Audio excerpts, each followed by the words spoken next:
Everyone's favorite breakfast, scrambled eggs. Today I'm going to show you how to make scrambled eggs for one person. To start, we're going to crack 2 eggs into a mixing bowl. You'll notice that I always crack my eggs onto the side counter first, and then I put them into my mixing bowl. Because we're using 2 eggs, I would recommend that you crack your second egg into a separate bowl. This allows you to check if there's any eggshells, if the egg has a weird smell, or if there's any other abnormalities to your egg. Then you can add it to the community egg pool. For scrambled eggs, you have the choice of adding water or milk to your mixture.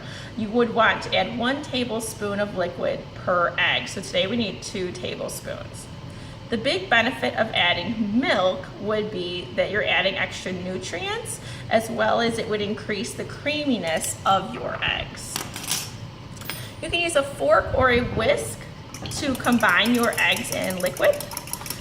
You want to be careful not to over mix your scrambled eggs because it can cause the proteins to become tough and rubbery, and we don't want that to happen. We want nice, soft, and tender scrambled eggs.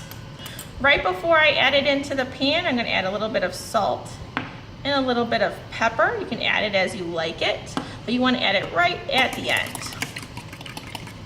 Okay. I'm going to use 1 teaspoon of butter in my omelet pan.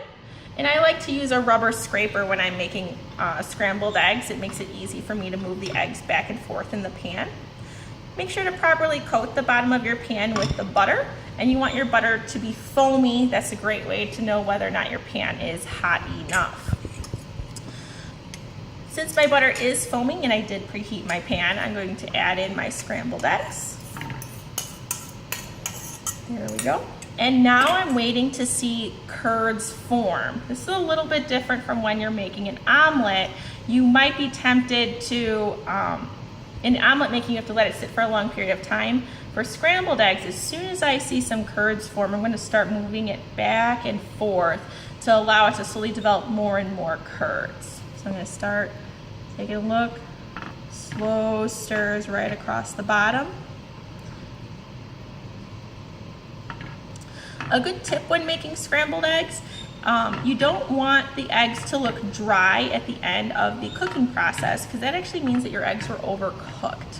You want them to have a little bit of moisture because the heat remaining within them will continue to cook them even after you remove them from the pan.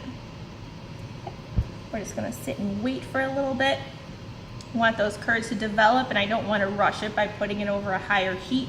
That'll only result in me either having dark brown spots or crispy edges, possibly even a rubbery texture when I'm eating my scrambled eggs.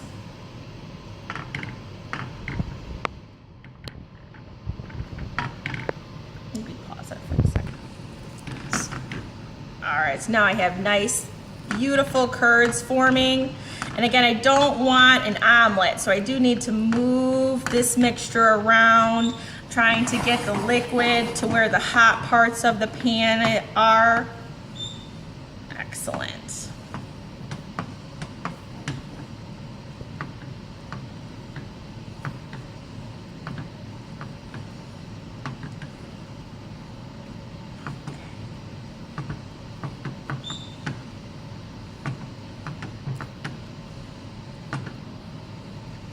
And again, we do want to, though we don't want to overcook them, we do want to make sure that we cook it all the way through so that we don't have any salmonella poisoning from our breakfast foods.